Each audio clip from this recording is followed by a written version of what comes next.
Story time audio ബുക്സിലേക്ക് എല്ലാവർക്കും സ്വാഗതം. K Sudhakaran എഴുതിയ നോവൽ നീ വരും നേരം. മഞ്ചരിയുടെ തീക്ഷ്ണമായ നോട്ടത്തിനു മുന്നിൽ പ്രസന്ന ചൂളി മുഖം കുനിച്ചു നിന്നു. എത്ര മാസമായി? അടക്കിപ്പിടിച്ച സ്വരത്തിൽ മഞ്ചരി ചോദിച്ചു. 3. തലയുയർത്താതെ പ്രസന്ന പറഞ്ഞു. സാറിന് ഇക്കാര്യം അറിയാമോ? പ്രസന്നയ്ക്ക് വീണ്ടും മനം പുരട്ടി വന്നു. അവൾ തിരിഞ്ഞു നിന്ന് വീണ്ടും ഛർദ്ദിച്ചു.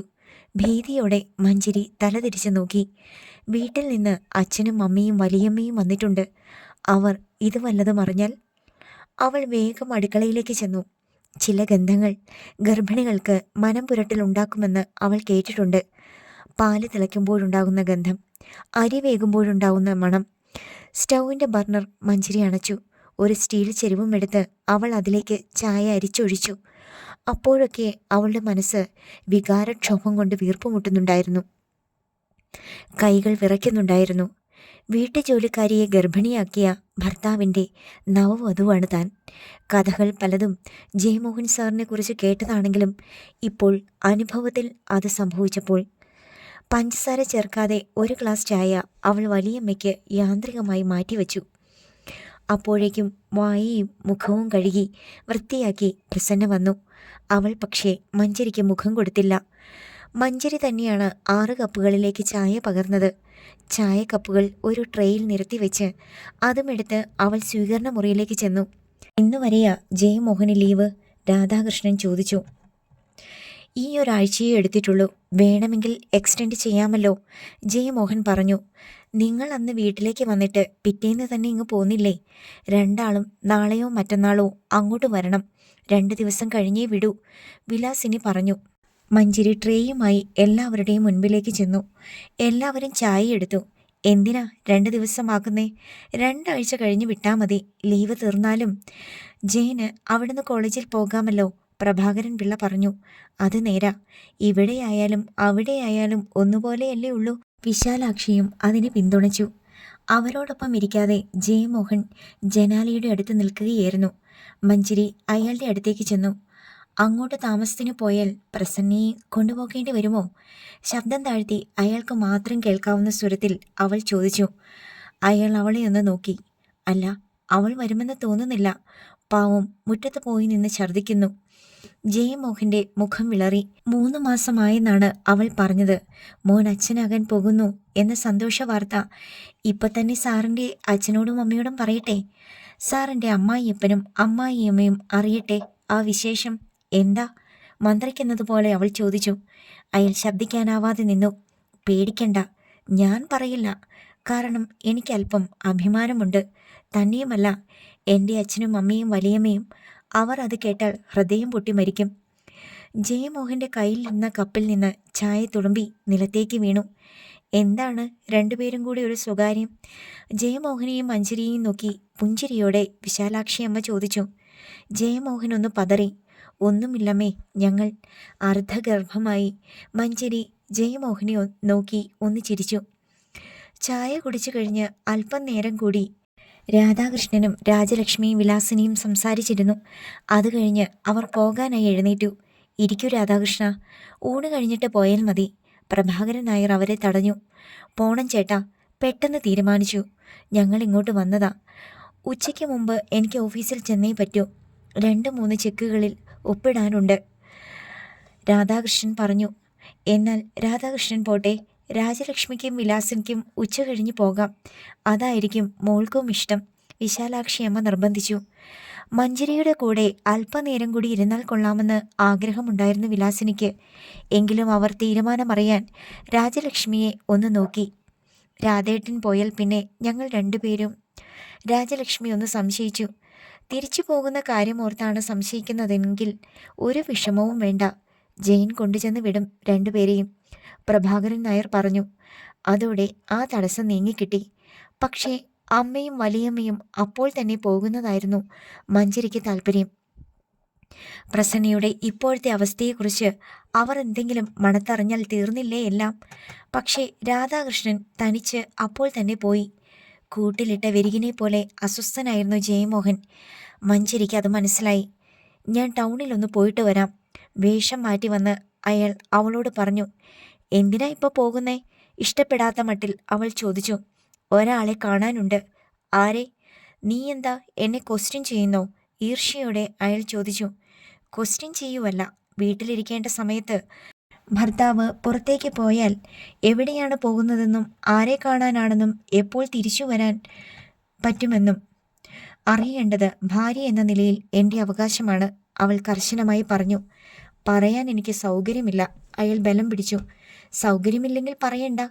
എനിക്ക് സൗകര്യം കിട്ടുമ്പോൾ മുമ്പത്തെ പോലെ എല്ലാവരുടെയും മുമ്പിൽ വെച്ച് നിർത്തിപ്പൊരിക്കാൻ എനിക്കറിയാം, അവൾ കൂസൽ കൂടാതെ പറഞ്ഞു. ഞാൻ പോവുകയാണ്. നിനക്ക് ചെയ്യാൻ പറ്റുന്നത് എന്താണെന്ന് വെച്ചാൽ അങ്ങ് ചെയ്യ്. പുച്ഛത്തോടെ അവളെ നോക്കിയിട്ട് പുറത്തേക്ക് ഇറങ്ങിപ്പോയി. പ്രസന്നയെ സഹായിക്കാനായി വിശാലാക്ഷിയമ്മ അടുക്കളയിലേക്ക് പോയപ്പോൾ രാജലക്ഷ്മിയെയും വിലാസിനെയും മഞ്ജരി മുകൾ നിലയിലേക്ക് കൊണ്ടുപോയി. വീട് മുഴുവൻ അവൾ അവർക്ക് കാട്ടിക്കൊടുത്തു. നിന്റെ മുഖം കണ്ടിട്ട് നിനക്കിവിടെ സന്തോഷമാണെന്ന് ഞങ്ങൾക്ക് തോന്നുന്നുണ്ട് മോളെ, രാജലക്ഷ്മി പറഞ്ഞു. എനിക്കിവിടെ സന്തോഷമാണമ്മേ. ചേട്ടൻ്റെ അച്ഛനും അമ്മയ്ക്കും എന്നെ ജീവനാ, സ്വന്തം മോളെ പോലെയാ, അവൾ പറഞ്ഞു. ജയമോഹനോ? വിലാസിനി ചോദിച്ചു. അന്ന് കോളേജിൽ നിന്ന് ടൂർ പോയപ്പോൾ അങ്ങനെയൊക്കെ സംഭവിച്ചതിൽ ചേട്ടന് വലിയ വിഷമവും കുറ്റബോധവുമുണ്ട്. എന്നോട് മാപ്പ് ചോദിക്കുക വരെ ചെയ്തു. പാവം, രാജലക്ഷ്മി സഹതാപത്തോടെ പറഞ്ഞു. എന്നോട് പണ്ടേ ഇഷ്ടമുണ്ടായിരുന്നു. അങ്ങനെ സംഭവിച്ചു പോയതാ. ഞാനാ തെറ്റിദ്ധരിച്ചത്. അമ്മയും വലിയമ്മയും താൻ പറഞ്ഞത് വിശ്വസിച്ചെന്ന് അവൾക്ക് മനസ്സിലായി. അവൾക്ക് സ്വയം പുച്ഛം തോന്നി. പക്ഷേ ജയമോഹനെ കണ്ടിട്ട് മനസ്സിലെന്തോ പ്രയാസമുള്ളതുപോലെ രാജലക്ഷ്മി പറഞ്ഞു. അയ്യോ അമ്മേ, അത് നിങ്ങളെ ഫേസ് ചെയ്യാനുള്ള ചമ്മൽ കൊണ്ടാ. പഴയ കാര്യങ്ങളൊക്കെ നിങ്ങളുടെ മനസ്സിൽ ഇപ്പോഴും ഉണ്ടോ എന്ന പേടി, അതാണ് കാരണം. അവൾ അതിനും കാരണം കണ്ടുപിടിച്ചു കൊടുത്തു. എൻ്റെ മോളെ, ജയമോഹൻ നിന്നെ കല്യാണം കഴിച്ചതോടെ അതെല്ലാം ഞങ്ങൾ മനസ്സിൽ നിന്ന് എടുത്തു മാറ്റിക്കഴിഞ്ഞു. ഇനി അതേക്കുറിച്ച് ഒരു വേവലാതിയും വേണ്ട, വിലാസിനി അവളെ ആശ്വസിപ്പിച്ചു. ഉച്ചയ്ക്ക് മുമ്പ് ജയമോഹൻ തിരിച്ചെത്തി. എല്ലാവരും ഒന്നിച്ചിരുന്നാണ് ഊണ് കഴിച്ചത്. അമ്മയ്ക്കും വലിയമ്മയ്ക്കും എപ്പോഴാണ് പോകേണ്ടതെന്ന് പറഞ്ഞാൽ ഞാൻ കൊണ്ടുചെന്ന് വിടാം, ജയമോഹൻ രാജലക്ഷ്മിയോട് പറഞ്ഞു. എത്രയും വേഗം അവരെ അവിടുന്ന് വിടാനായിരുന്നു മഞ്ജരിക്ക് ആഗ്രഹം. 4 മണിക്ക് ചായ കുടിച്ചിട്ട് പോയാൽ മതി, വിശാലാക്ഷി അമ്മ പറഞ്ഞു. അല്ല ചേച്ചി, ചെന്നിട്ട് ചില കാര്യങ്ങളും ചെയ്തു തീർക്കാനുണ്ട്, രാജലക്ഷ്മി പറഞ്ഞു. മഞ്ജരിയും വരൂ. പോകാനിറങ്ങിയപ്പോൾ ജയമോഹൻ അവളെയും ക്ഷണിച്ചു. ഞാൻ വരണോ? ചേട്ടൻ ഉടനിങ്ങ് വരില്ലേ? അവൾ മടിച്ചു. മോളും വാ, വിലാസിനിയും വിളിച്ചു. ജയമോഹനോടൊപ്പം ഫ്രണ്ട് സീറ്റിലാണ് മഞ്ജരി ഇരുന്നത്. ഒരു മോനില്ലാത്തതിൻ്റെ ദുഃഖം ഇപ്പോഴാണ് ചേച്ചി തീർന്നത്, വിലാസിനിക്ക് മാത്രം കേൾക്കാൻ പാകത്തിൽ രാജലക്ഷ്മി പറഞ്ഞു. അതേ ചേച്ചി, ആദ്യമൊക്കെ എനിക്ക് ചെറിയ ആശങ്കയുണ്ടായിരുന്നു. ഇപ്പോഴത് പൂർണ്ണമായിട്ടും മാറി. ശ്രീരാഗത്തിൻ്റെ മുറ്റത്ത് ചെന്ന് കാർ നിന്നു. ജയമോഹനാണ് ആദ്യം വണ്ടിയിൽ നിന്നിറങ്ങിയത്. വിലാസിനിക്കും രാജലക്ഷ്മിക്കും ഇറങ്ങാനായി അയാൾ ബാക്ക് ഡോർ തുറന്നുകൊടുത്തു. വാ മോളെ, രാജലക്ഷ്മി ചെന്ന് മുൻവാതിൽ താക്കോലിട്ട് തുറന്നപ്പോൾ വിലാസിനി പറഞ്ഞു. എല്ലാവരും വീട്ടിലേക്ക് കയറി. ജയമോഹൻ സ്വീകരണ മുറിയിൽ ഇരുന്നു. ഇരിക്കെ, ഞാനിപ്പം വരാം, മഞ്ജരി അയാളോട് പറഞ്ഞു. ഒന്ന് നോക്കിയതല്ലാതെ അയാൾ ഒന്നും മിണ്ടിയില്ല. അവൾ അടുക്കളയിലേക്ക് ചെന്നു. വിലാസിനി ചായ ഉണ്ടാക്കാനുള്ള ഒരുക്കത്തിലായിരുന്നു. ചായയുടെ കൂടെ അവൻ എന്തു കൊടുക്കും മോളെ? കേക്കുണ്ട്, അത് മതിയോ? അവർ ചോദിച്ചു. മതി വലിയമ്മേ. നിങ്ങൾ ഇന്നങ്ങോട്ട് പോകുന്നില്ലല്ലോ? അതേക്കുറിച്ചൊന്നും പറഞ്ഞില്ല. നാളെ പോയാൽ മതി മോളെ. കല്യാണം കഴിഞ്ഞിട്ട് നമ്മുടെ അമ്പലത്തിലൊന്ന് പോയില്ലല്ലോ. ഇന്ന് പോയി ദീപാരാധന തൊഴാം, വിലാസിനി ആഗ്രഹം പറഞ്ഞു.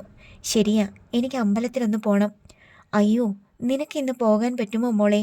പെട്ടെന്ന് സംശയത്തോടെ വിലാസിനി ചോദിച്ചു. വലിയമ്മ ചോദിച്ചതിൻ്റെ അർത്ഥം അവൾക്ക് മനസ്സിലായി. 2 ദിവസത്തേക്കേ ഉള്ളായിരുന്നു വലിയമ്മേ, അതൊക്കെ മാറി. ഇന്ന് അമ്പലത്തിൽ പോകുന്നതിന് ഒരു തടസ്സവുമില്ല. അപ്പോൾ ഇന്ന് ശരിക്കുള്ള ഫസ്റ്റ് നൈറ്റ് അല്ലേ? അത് നമ്മുടെ വീട്ടിൽ വെച്ച് തന്നെ നടക്കട്ടെ മോളെ, സന്തോഷത്തോടെ വിലാസിനി പറഞ്ഞു. അപ്പോഴേക്ക് വേഷം മാറി രാജലക്ഷ്മി വന്നു. ചായ ഇട്ടു രാജി, കഴിക്കാൻ എന്തെങ്കിലും ഞാൻ എടുക്കാൻ ചേച്ചി. ഡൈനിങ് ടേബിളിൽ ചായയും കേക്കും കായ് വറുത്തതും രാജലക്ഷ്മി കൊണ്ടുചെന്ന് വെച്ചു. ജയമോഹനെ വിളിക്കാനായി മഞ്ജരി സ്വീകരണ മുറിയിലേക്ക് ചെന്നു. ചായ കുടിക്കാം, വാ, അവൾ ക്ഷണിച്ചു. ചായ കുടിച്ചിട്ട് ഉടൻ പോണം, അയാൾ പറഞ്ഞു. നാളെ പോയാൽ പോരെ എന്ന് അമ്മ ചോദിച്ചു. പോരാ, ഇന്ന് പോണം. നിനക്ക് വേണമെങ്കിൽ ഇവിടെ നിൽക്കാം. ഞാനിവിടെ നിൽക്കുന്നതായിരിക്കുമല്ലോ സാറിന് സൗകര്യം. വേലക്കാരിയെ പേടിയില്ലാതെ മുകളിലേക്ക് വിളിക്കാമല്ലോ, അവൾ പരിഹസിച്ചു. അയാൾ രൂക്ഷഭാവത്തിൽ അവളെ ഒന്ന് നോക്കി. മോളെ, രാജലക്ഷ്മിയുടെ വിളി വന്നു.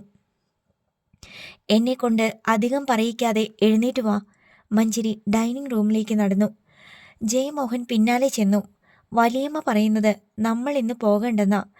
വൈകുന്നേരം അമ്പലത്തിലൊക്കെ പോകാമല്ലോ. ചായ കുടിക്കുന്നതിനിടയിൽ അവൾ വിഷയം അവതരിപ്പിച്ചു. അയ്യോ, ഡ്രസ്സൊന്നും എടുത്തിട്ടില്ലല്ലോ വേറെ. അവിടെ വെച്ചേ പറഞ്ഞിരുന്നെങ്കിൽ. അയാൾ നിഷ്കളങ്കത നടിച്ചു. ഞാനത് വിട്ടുപോയി മോനെ.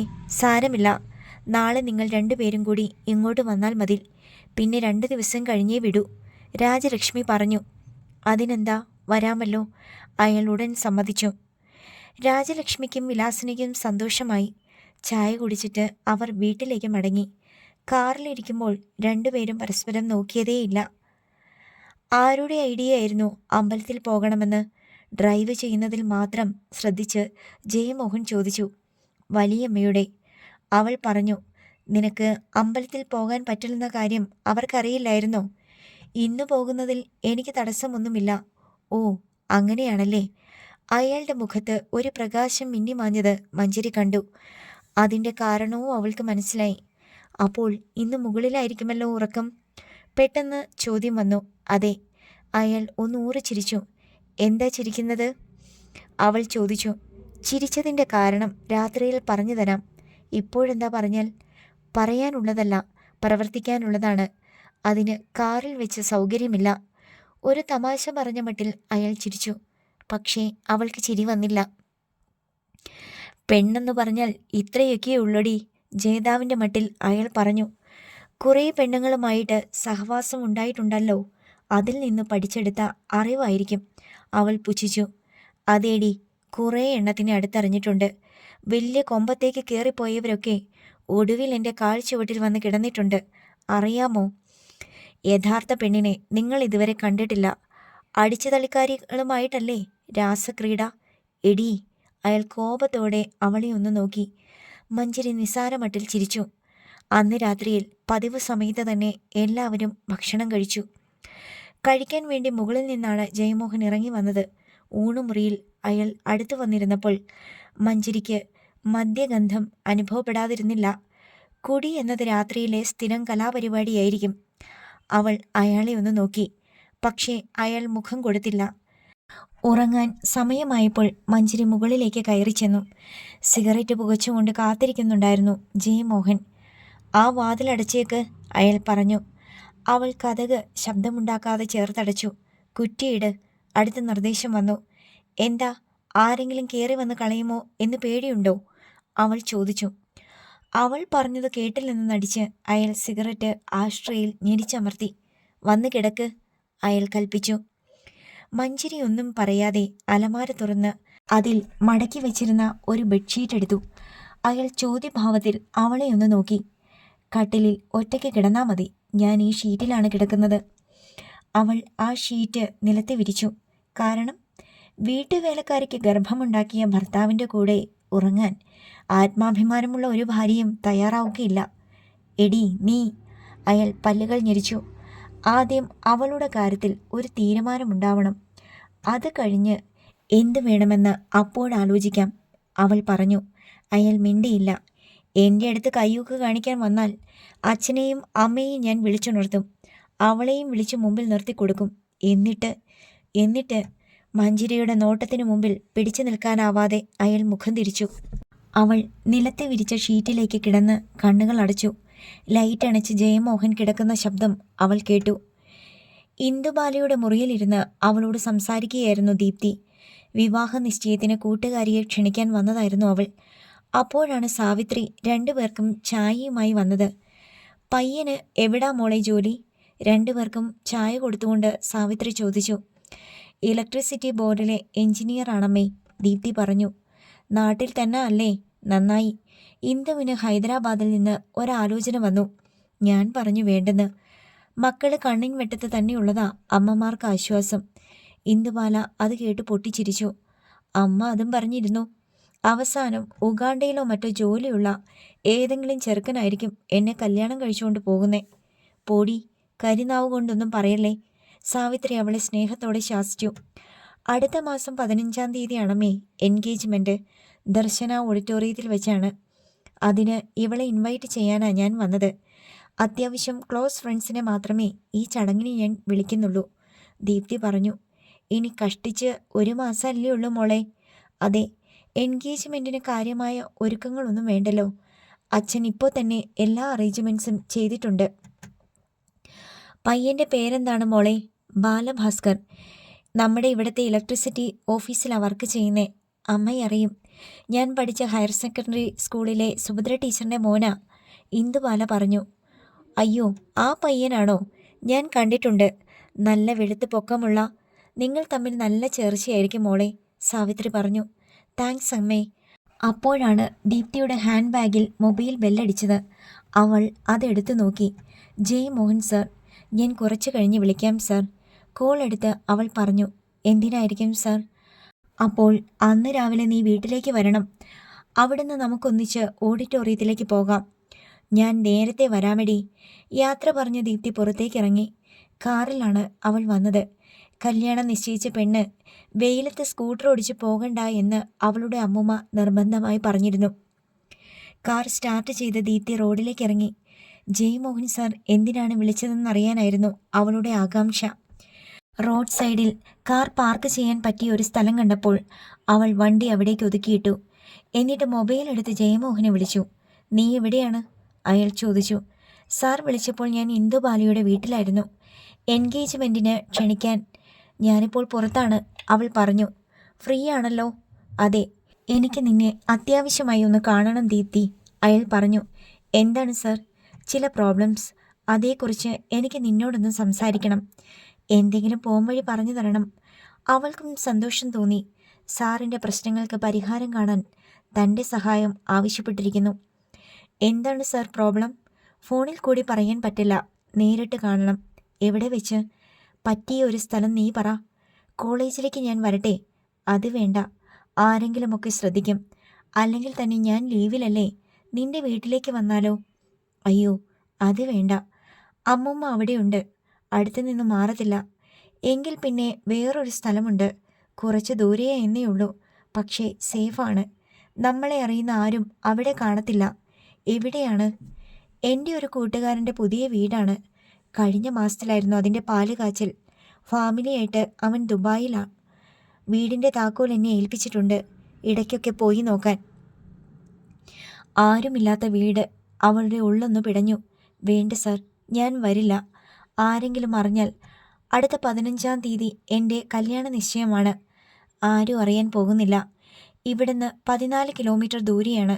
പരിചയക്കാർ ആരുമില്ല. ഒന്നും പേടിക്കണ്ട. വേണ്ട സർ, അത് ശരിയാവത്തില്ല.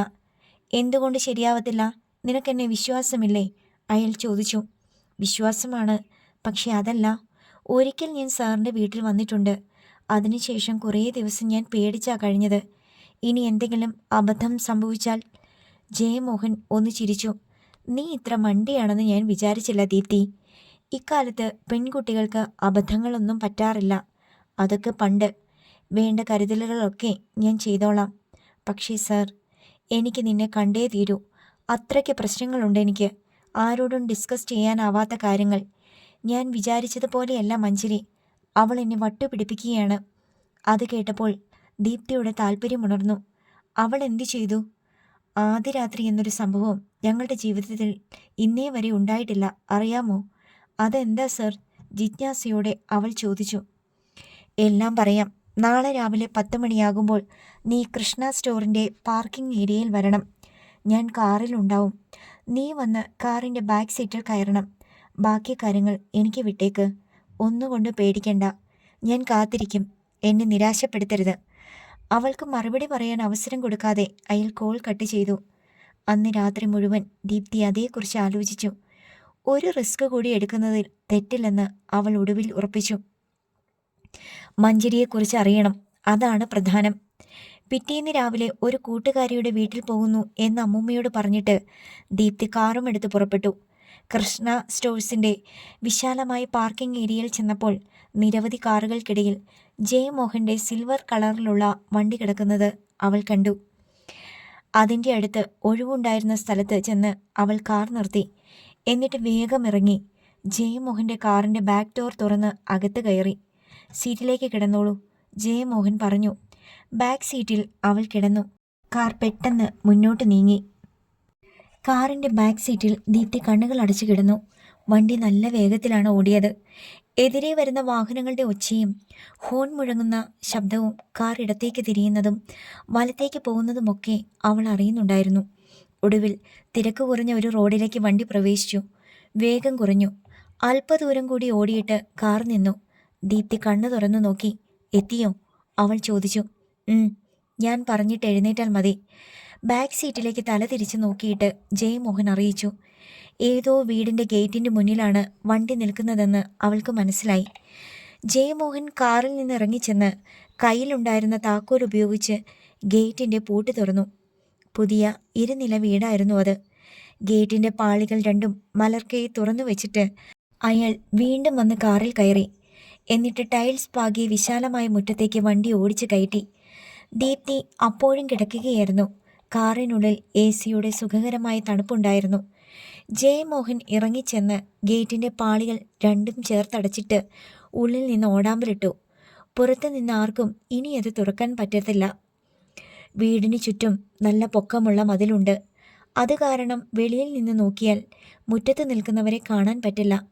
ജയമോഹൻ കാറിൻ്റെ ബാക്ക് ഡോർ തുറന്നു കൊടുത്തു. എഴുന്നേറ്റ് വാ. ദീപ്തി എഴുന്നേറ്റ് കാറിൽ നിന്ന് പുറത്തേക്കിറങ്ങി. അവൾ കൗതുകത്തോടെ ചുറ്റും നോക്കി. ഇത് ഏത് സ്ഥലമാണ്? രാമമംഗലം. ആരുടെ വീടാണ്? ഞാൻ പറഞ്ഞില്ലേ, ഗൾഫിലുള്ള എൻ്റെ ഫ്രണ്ടിൻ്റെ. ആഴ്ചയിലൊരിക്കൽ ഞാൻ വരാറുണ്ട്. കുറേ തെങ്ങിൻ തൈകൾ നട്ടിട്ടാണ് അവൻ പോയത്. ഞാൻ വന്ന് അതൊക്കെ നനയ്ക്കും. ദീപ്തി വാ. ജയമോഹൻ സിറ്റൗട്ടിലേക്ക് കയറി ചെന്നു. താക്കോലെടുത്ത് കൊത്തുപണികളുള്ള മുൻവാതിൽ തുറന്നു. അയാൾക്ക് പിന്നാലെ അവളും വേഗം അകത്തേക്ക് കയറി. അതിമനോഹരമായി ഫർണിഷ് ചെയ്ത വലിയ സ്വീകരണ മുറിയായിരുന്നു അത്. വിദേശ നിർമ്മിതമായ കൂറ്റൻ സെറ്റുകളാണ് ഉണ്ടായിരുന്നത്. ദീപ്തി ഇരിക്കെ. അവൾ ഡബിൾ സെറ്റിയിലിരുന്നു. 1 മിനിറ്റ്, ഞാനിപ്പം വരാം. എന്തോ ഓർത്തതുപോലെ ജയമോഹൻ വാതിൽ തുറന്ന് വെളിയിലേക്ക് പോയി. ദീപ്തി ചുറ്റും ഒന്ന് നോക്കി. സ്വീകരണ മുറിയിൽ നിന്ന് മുകളിലേക്ക് പോകുന്ന മനോഹരമായ സ്റ്റെയർകേസ്, ഭിത്തിയിൽ വലിയ പെയിൻറ്റിങ്ങുകൾ, മുകളിൽ തൂങ്ങിക്കിടക്കുന്ന ശരറാന്തൽ, നിലത്ത് പേർഷ്യൻ കാർപ്പറ്റ്, ഒരു ഭിത്തിയിൽ ഉറപ്പിച്ചിരിക്കുന്ന വിസ്താരമേറിയ ഫ്ലാറ്റ് TV. ഒരു പ്ലാസ്റ്റിക് കിറ്റ് തൂക്കിപ്പിടിച്ച് വാതിൽ തുറന്ന് ജയമോഹൻ വന്നു. വിശക്കുമ്പോൾ എന്തെങ്കിലും കഴിക്കണ്ടേ? ദീപ്തിക്ക് ദാഹിക്കുന്നുണ്ടോ? ഇല്ല, പെപ്സിയുണ്ട്, മിനറൽ വാട്ടറും. അയാൾ കിറ്റ് ഡൈനിങ് ടേബിളിൽ കൊണ്ടുചെന്ന് വെച്ചിട്ട് പറഞ്ഞു. നല്ല വീട്. നീ ബെഡ്റൂം കണ്ടില്ലല്ലോ. കൊണ്ടുപോകാം, കുറച്ചു നേരം കഴിയട്ടെ. അയാൾ അവളുടെ അടുത്ത് സെറ്റിയിലിരുന്നു. എന്താണ് സാറിന് സംസാരിക്കാനുണ്ടെന്ന് പറഞ്ഞത്? അവൾ ചോദിച്ചു. പറയാം, നമ്മൾ വന്നതല്ലേ ഉള്ളൂ. ആദ്യം ഒന്ന് റിലാക്സ് ചെയ്യാം. എത്രയും വേഗം തിരിച്ചു ചെല്ലണം, അല്ലെങ്കിൽ വീട്ടിൽ നിന്ന് വിളി വരും. അവൾ ഭയന്നു. വീട്ടിൽ നിന്ന് വിളിച്ചാൽ നീ കൂട്ടുകാരിയുടെ വീട്ടിലാണ്. ഭക്ഷണം കഴിച്ചിട്ടേ അവർ വിടുകയുള്ളൂ എന്ന് പറയണം. ഈശ്വര, ഒന്ന് ജീവിച്ചു പോണെങ്കിൽ എത്ര കള്ളങ്ങൾ പറയേണ്ടി വരും? അവൾ കളിമട്ടിൽ ചിരിച്ചു. അതെ, എത്ര കള്ളങ്ങൾ പറയേണ്ടി വരും, എത്ര കള്ളത്തരങ്ങൾ ചെയ്യേണ്ടി വരും. അവൾ ജയമോഹൻ്റെ മുഖത്തേക്കൊന്ന് നോക്കി. അയാൾ അവളുടെ കൈ എടുത്ത് പിടിച്ചു. സത്യത്തിൽ നമ്മൾ രണ്ടുപേരുമാണ് ദീപ്തി ചേരേണ്ടിയിരുന്നത്, അയാൾ പറഞ്ഞു. എന്താ സാറിന് ഇപ്പോഴങ്ങനെ തോന്നുന്നത്? അയാൾ ഒന്ന് നെടുവീർപ്പിട്ടു. എന്താ സാർ, പറയൂ, ഇപ്പോഴെന്താ അങ്ങനെ തോന്നാൻ കാരണം? അവൾ ആവശ്യപ്പെട്ടു. കല്യാണം കഴിഞ്ഞ് ഇത്ര ദിവസമായിട്ടും ഞങ്ങളുടെ ആദ്യ രാത്രി ഇതുവരെ നടന്നിട്ടില്ല. എന്ന് വെച്ചാൽ മഞ്ജരിയുടെ വിരലിൻ്റെ തുമ്പിൽ പോലും ഞാൻ തൊട്ടിട്ടില്ല. വിശ്വസിക്കാനാവാതെ ദീപ്തി അയാളുടെ മുഖത്തേക്ക് നോക്കി. അതെന്താ? അവൾ സമ്മതിച്ചിട്ടില്ല. അത് സാറിൻ്റെ പിടിപ്പുകേട്. അവൾ അയാളെ കളിയാക്കി. അതല്ല ദീപ്തി. അയാൾ അവളുടെ കൈത്തണ്ടിയിൽ മെല്ലെ തലോടി. അവളുടെ ശരീരത്തിലെ രോമകൂപങ്ങൾ അതോടെ ഉണർന്നു. പിന്നെ വേറെ ചില സംഭവങ്ങൾ ഉണ്ടായി. അതോടെ അവൾ എന്നെ തെറ്റിദ്ധരിച്ചു. എന്ത് സംഭവങ്ങൾ? വീട്ടിൽ ഒരു ജോലിക്കാരിയുണ്ട്, പ്രസന്ന. അവൾ പ്രഗ്നൻ്റായി. ഓ, അത് ശരി. കാര്യം മനസ്സിലായതുപോലെ അവൾ പുഞ്ചിരിച്ചു. നീ വിചാരിക്കുന്നത് പോലല്ല. അവൾക്കൊരു മുറച്ചെറുക്കനുണ്ട്, സതീശൻ. ഓട്ടോ ഡ്രൈവറാണ്. അവർ തമ്മിൽ അടുപ്പത്തിലാണ്. അങ്ങനെ സംഭവിച്ചതാണ്. പക്ഷെ മഞ്ചരി എന്നെ തെറ്റിദ്ധരിച്ചു. സത്യം എന്താണെന്ന് സാർ പറഞ്ഞില്ലേ അവളോട്? പറഞ്ഞു. പക്ഷേ അവൾ വിശ്വസിച്ചില്ല. അതിന് വേറൊരു കാരണവുമുണ്ടായി. അതെന്താണ്? ദീപ്തി ചോദിച്ചു. സതീശൻ അവളെ കല്യാണം കഴിക്കാൻ പോവുകയാണ്. അവൾ കുറേ നാൾ വീട്ടിലെ പണിയെടുത്തവളല്ലേ. കല്യാണത്തിന് എന്തെങ്കിലും കാര്യമായി സഹായം ചെയ്യണമെന്ന് അമ്മ ആഗ്രഹം പ്രകടിപ്പിച്ചു. ഞാൻ പറഞ്ഞു അവനൊരു ഓട്ടോറിക്ഷ വാങ്ങാനുള്ള പണം കൊടുക്കാമെന്ന്. എന്നിട്ട് ഞാനും മഞ്ചരിയും അവളുടെ വീട്ടിലുള്ള സമയത്ത് സതീശൻ അവിടെ വന്നു. മഞ്ചരിയോട് അവൻ പറഞ്ഞതെന്താണെന്നറിയാമോ? പ്രസന്നയുടെ ഗർഭത്തിന് ഉത്തരവാദി ഞാനാണെന്ന്. അത് ഒതുക്കി തീർക്കാൻ ഞാൻ 1.5 ലക്ഷം രൂപ കൊടുക്കാമെന്ന് പറഞ്ഞെന്നും അത് മേടിക്കാൻ വന്നതാണെന്നും. എടാ ഭയങ്കര! ദീപ്തി മൂക്കത്ത് വിരൽ വെച്ചു. അതിപ്പം വലിയ ശല്യമായി. ആ പേരും പറഞ്ഞ് അവൻ 2 തവണ വന്ന് കാശ് മേടിച്ചോണ്ട് പോയി. നാണക്കേടോർത്താണ് ഞാൻ കൊടുത്തത്. അവൻ പറയുന്നതല്ലേ നാട്ടുകാർ വിശ്വസിക്കൂ. ഇനി നടക്കാൻ പോകുന്നത് എന്താണെന്ന് എനിക്കറിയാം. ബുദ്ധിമതിയെപ്പോലെ ദീപ്തി പറഞ്ഞു. എന്താണ്? ഉത്കണ്ഠ നടിച്ച് ജയമോഹൻ ചോദിച്ചു. അവൻ ഇടയ്ക്കിടയ്ക്ക് സാറിനെ കാണാൻ വരും. ബ്ലാക്ക്മെയിൽ ചെയ്ത് ഇനിയും പണം ചോദിക്കും. സാറിനെ അവൻ ഊറ്റും, അവൾ പറഞ്ഞു. എനിക്കും ആ പേടിയുണ്ട്. എങ്ങനെയെങ്കിലും അവനെ ഒഴിവാക്കണം. ഞാനും അതേക്കുറിച്ച് ആലോചിക്കുകയാണ്. കുറച്ച് കാശ് മുടക്കേണ്ടി വന്നാലും സാരമില്ല. അവൻ്റെയും അവളുടെയും കല്യാണം എത്രയും പെട്ടെന്ന് നടത്തി കൊടുക്കണം. അതെ, അതേ മാത്രമേ ഉള്ളൂ ഒരു പരിഹാരം. പക്ഷേ എൻ്റെ ജീവിതം തകർന്നു. ദുഃഖം അഭിനയിച്ച് ജയമോഹൻ പറഞ്ഞു. ഇല്ല സർ, എല്ലാം ശരിയാകും. അങ്ങനെയല്ല ദീപ്തി. എന്നോടുള്ള പക തീർക്കാൻ വേണ്ടി മാത്രമാണ് മഞ്ചരി എന്നെ കല്യാണം കഴിക്കാൻ വന്നത്. അതും ബാലഭാസ്കറിനെ കിട്ടില്ലെന്ന് മനസ്സിലായപ്പോൾ.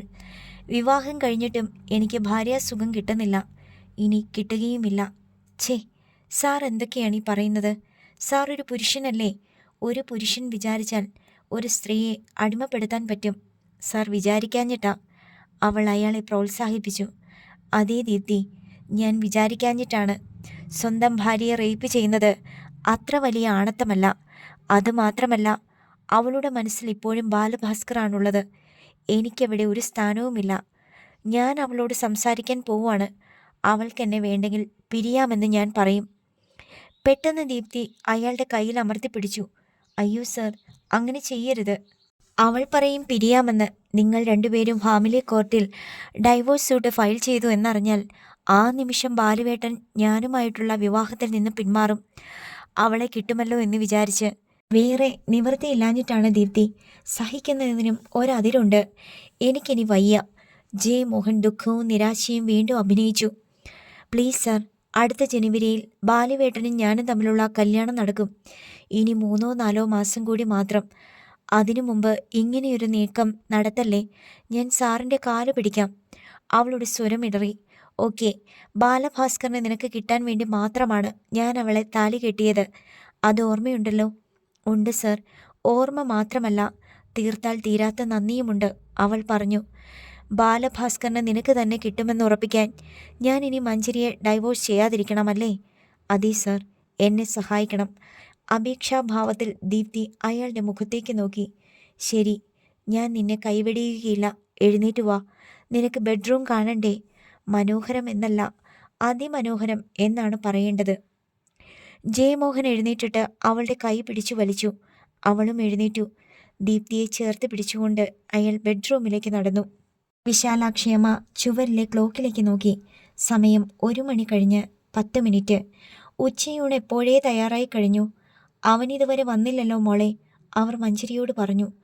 ഒരു കൂട്ടുകാരൻ്റെ വീട്ടിൽ പോവുകയാണെന്ന് പറഞ്ഞാൽ പോയത്, അവൾ അറിയിച്ചു. പിന്നെ വിളിച്ചില്ലേ? ഇല്ല. ഒന്ന് വിളിച്ചു നോക്കിക്കേ, ലേറ്റാകുമെങ്കിൽ നമുക്ക് കഴിക്കാം. ജയമോഹനെ വിളിച്ചു ചോദിക്കാൻ മഞ്ചരിക്ക് ഒട്ടും താല്പര്യമുണ്ടായിരുന്നില്ല.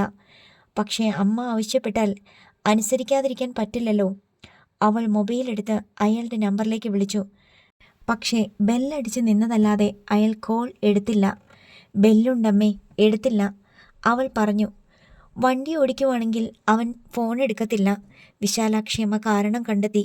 അവൾ മിണ്ടിയില്ല. മോൾക്ക് വിശന്നെങ്കിൽ വാ, അമ്മ ചോറ് വിളമ്പിത്തരാം. വേണ്ടമ്മേ, ചേട്ടൻ വരട്ടെ, അവൾ പറഞ്ഞു.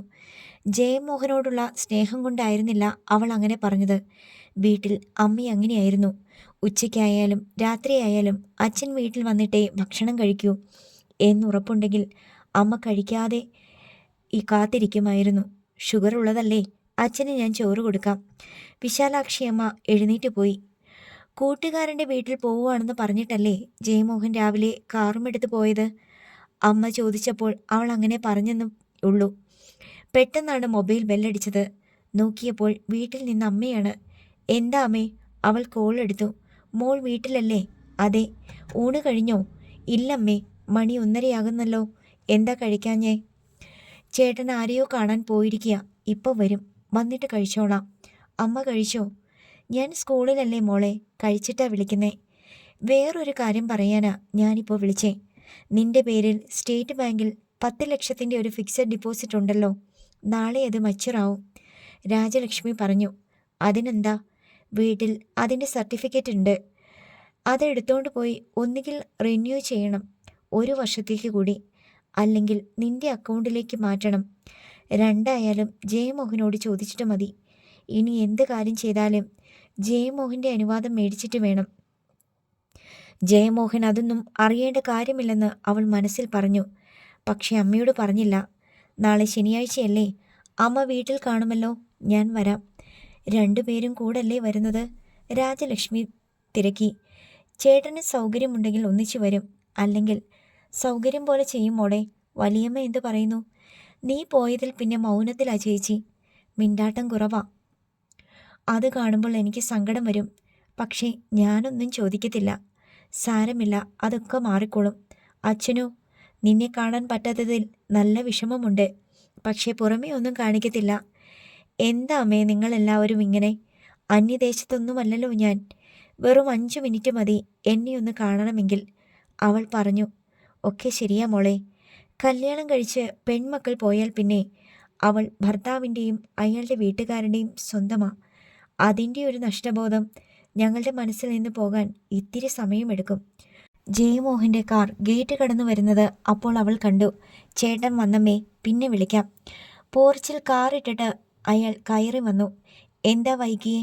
മഞ്ജരി തിരക്കി. ആര് പറഞ്ഞു വൈകിയെന്ന്? ഗൗരവഭാവത്തിൽ അയാൾ ചോദിച്ചു. ഊണ് കഴിക്കാൻ എല്ലാവരും നോക്കിയിരിക്കുമായിരുന്നു. ഞാൻ കഴിച്ചു. കൂടുതലൊന്നും പറയാതെ അയാൾ മുകളിലേക്ക് കയറിപ്പോയി. അവൾ ഊണുമുറിയിൽ ചെന്നു. അപ്പോൾ പ്രഭാകരൻ നായർ ചോറുണ്ണുന്നുണ്ടായിരുന്നു. വിശാലാക്ഷിയമ്മ അടുത്തിരിക്കുന്നു. ജയൻ വന്നോ മോളെ? കഴിച്ചെന്നാണ് പറഞ്ഞത്. എന്ത് തെമ്മാടിത്തരം അവൻ കാണിച്ചേ? പെട്ടെന്ന് കോപത്തോടെ പ്രഭാകരൻ നായർ പറഞ്ഞു. വിശാലാക്ഷിയമ്മ ഞെട്ടിപ്പോയി. കല്യാണം കഴിഞ്ഞിട്ട് ഒരാഴ്ചയായതേ ഉള്ളൂ. ഈ കൊച്ചിവിടെ കാത്തിരിക്കുമെന്ന് അവൻ അറിയത്തില്ലേ? എന്നിട്ട് എങ്ങാണ്ട് പോയി തിന്നിട്ട് കയറി വന്നേക്കുന്നു. മര്യാദ കെട്ടവൻ. പ്രഭാകരൻ നായരുടെ ക്ഷോഭം ഏറിയതേയുള്ളൂ. അവൻ്റെ അറിവില്ലായ്മയാ. ഞാൻ സംസാരിച്ചോളാം, ഒച്ച വെച്ചൊന്നും പറയണ്ട. വിശാലാക്ഷിയമ്മ അയാളെ സമാധാനിപ്പിക്കാൻ ശ്രമിച്ചു. അറിവില്ലായ്മയോ?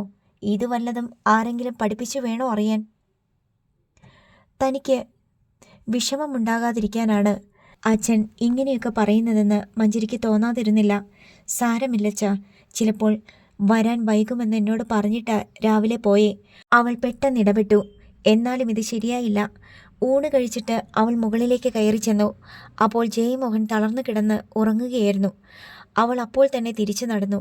അന്ന് രാത്രിയിലും അവൾ നിലത്ത് ഷീറ്റ് വിരിച്ചാണ് ഉറങ്ങിയത്. ജയമോഹൻ അവളെ ശല്യപ്പെടുത്താൻ ചെന്നതുമില്ല. എനിക്ക് വീട്ടിലേക്കൊന്ന് പോകണമായിരുന്നു.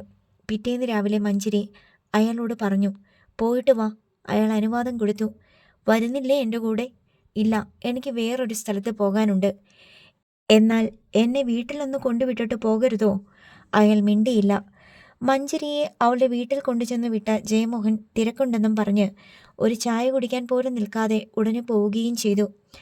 എന്താ മോളെ അവനിങ്ങനെ? വിലാസിനി ചോദിച്ചു. എന്തോ അത്യാവശ്യമുള്ളതുകൊണ്ടാ വലിയമ്മേ. പോയിട്ട് വരുമോ? രാജലക്ഷ്മി ചോദിച്ചു.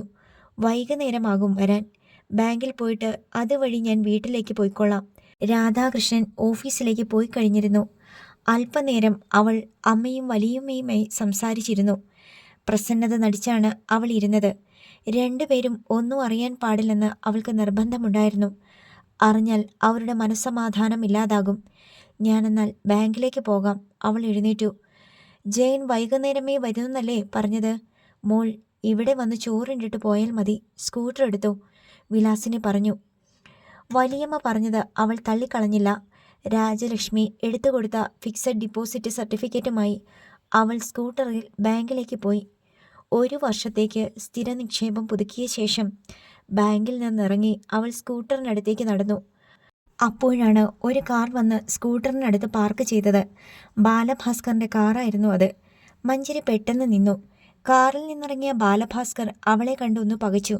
പിന്നെ അടുത്തേക്ക് ചെന്നു. തനിച്ചാണോ? അയാൾ ചോദിച്ചു.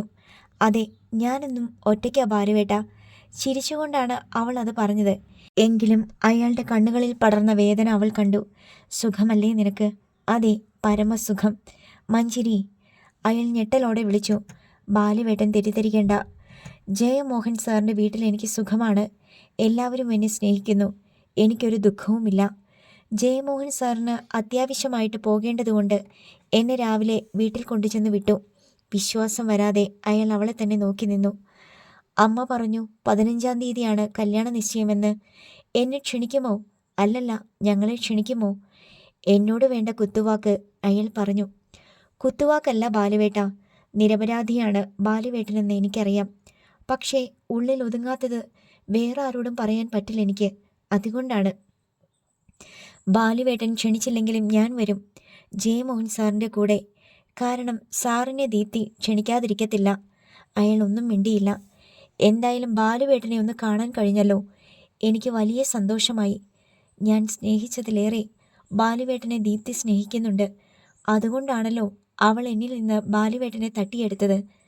അവളെപ്പോലൊരു ഭാര്യയെ കിട്ടുന്ന ബാലുവേട്ടൻ ഭാഗ്യവാനാണ്. മതി, എനിക്ക് കേൾക്കണ്ട. കുറച്ച് ക്യാഷ് എടുക്കാൻ വന്നതാണ് ഞാൻ. നീ പോയിക്കോ, അയാൾ ഗൗരവത്തിൽ പറഞ്ഞു. ശരി ബാലുവേട്ട, എന്നിൽ നിന്ന് രക്ഷപ്പെട്ടു, അതാ നല്ലത്, അവൾ പുഞ്ചിരിയോടെ പറഞ്ഞു. ബാലഭാസ്കർ തിടുക്കത്തിൽ ബാങ്കിലേക്ക് കയറിപ്പോയി. പാവം ബാലുവേട്ടൻ. യാതെ മഞ്ജരിയുടെ കണ്ണുകൾ നനഞ്ഞു. അവൾ വീട്ടിലേക്ക് പോയി ബാങ്ക് സർട്ടിഫിക്കറ്റ് അമ്മയെ ഏൽപ്പിച്ച് ഉച്ചയ്ക്ക് ഊണും കഴിച്ചിട്ടാണ് അവൾ ജയമോഹൻ്റെ വീട്ടിലേക്ക് പോയത്. അല്പനേരം കഴിഞ്ഞപ്പോൾ ഒരു കാർ വന്നു. ജയമോഹൻ പുറത്തു പോയിട്ട് തിരിച്ചെത്തിയിരുന്നില്ല. മഞ്ജരി മുകളിലത്തെ മുറിയിലായിരുന്നു. കാറിൻ്റെ ശബ്ദം കേട്ട് അവൾ ജനാലയുടെ അടുത്തേക്ക് ചെന്ന് താഴേക്ക് നോക്കി. മുറ്റത്ത് വന്നു നിന്ന കാറിൽ നിന്ന് ദീപ്തിയും വിജയകുമാരിയും ഇറങ്ങുന്നത് അവൾ കണ്ടു. മഞ്ജരി വേഗം താഴേക്കിറങ്ങിച്ചെന്നു. ചിരിയോടെ വിജയകുമാരിയും പിന്നാലെ ദീപ്തിയും വീട്ടിലേക്ക് കയറി വന്നു. ആൻറ്റി, ഇത് സർപ്രൈസ് ആയിരിക്കുന്നല്ലോ. സന്തോഷം അഭിനയിച്ച് അവൾ അവരെ സ്വീകരിച്ചു. ഒട്ടും പ്രതീക്ഷിച്ചില്ല അല്ലേ? പ്രതീക്ഷിക്കാത്തതൊക്കെയല്ലേ മോളെ ജീവിതത്തിൽ സംഭവിക്കുന്നത്. ജയമോഹൻ ഇല്ലേ ഇവിടെ? വിജയകുമാരി ചോദിച്ചു. ഇല്ല, പുറത്തു പോയിരിക്കുകയാണ്, അവൾ പറഞ്ഞു. അവൾ ദീപ്തിയുടെ മുഖത്തേക്കൊന്ന് നോക്കി. ലോകം പിടിച്ചടക്കിയ മട്ടിലാണ് ദീപ്തി നിന്നത്. ഇരിക്കെ, ഞാൻ അച്ഛനെയും അമ്മയെയും വിളിക്കാം. വിജയകുമാരിയും ദീപ്തിയും ഇരുന്നു. മഞ്ജരി ചെന്ന് വിശാലാക്ഷി അമ്മയെയും പ്രഭാകരൻ നായരെയും വിളിച്ചുകൊണ്ടുവന്നു. ഇതെൻ്റെ കൂട്ടുകാരി ദീപ്തിയും അമ്മയുമാണ്. പരിചയപ്പെട്ടിട്ടില്ലെങ്കിലും എനിക്കറിയാം എല്ലാവരെയും. ഹസ്ബൻഡ് മോട്ടോർ വാഹന വകുപ്പിലല്ലേ? പ്രഭാകരൻ നായർ ചോദിച്ചു. അതെ, എനിക്കും അറിയാം എല്ലാവരെയും. മഞ്ജരിയും എൻ്റെ മോളും കോളേജിൽ ഒരേ ക്ലാസ്സിലായിരുന്നു. ദീപ്തിയുടെ കല്യാണം തീരുമാനിച്ചു. എൻഗേജ്മെൻറ്റ് വരുന്ന 15-ാം തീയതിയാ. എല്ലാവരെയും ക്ഷണിക്കാൻ വന്നതാ ഞങ്ങൾ, വിജയകുമാരി പറഞ്ഞു. നീ ഇങ്ങോട്ട് വരുന്ന കാര്യം ചേട്ടൻ അറിഞ്ഞില്ലേ? ദീപ്തിയോട് മഞ്ജരി ചോദിച്ചു. ഇല്ല, സാർ വരുമ്പോൾ പറഞ്ഞാൽ മതി. ദർശന ഓഡിറ്റോറിയത്തിൽ വെച്ചാണ്.